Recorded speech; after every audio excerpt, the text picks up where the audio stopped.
মানুষ বড়ই স্বার্থপর রে, বড়ই স্বার্থপর।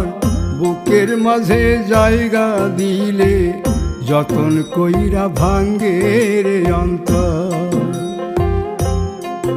মানুষ বড়ই স্বার্থপর রে, বড়ই স্বার্থপর।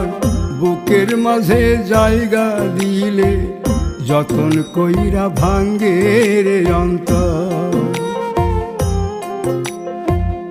অচিনা এক জংলা পাখি যতন কইরা বুকে রাখছি, বুকের পাজর ভাঙ্গা সে যে সাজায় অন্যের ঘর রে, সাজায় অন্যের ঘর। মানুষ বড়ই স্বার্থপর রে, বড়ই স্বার্থপর।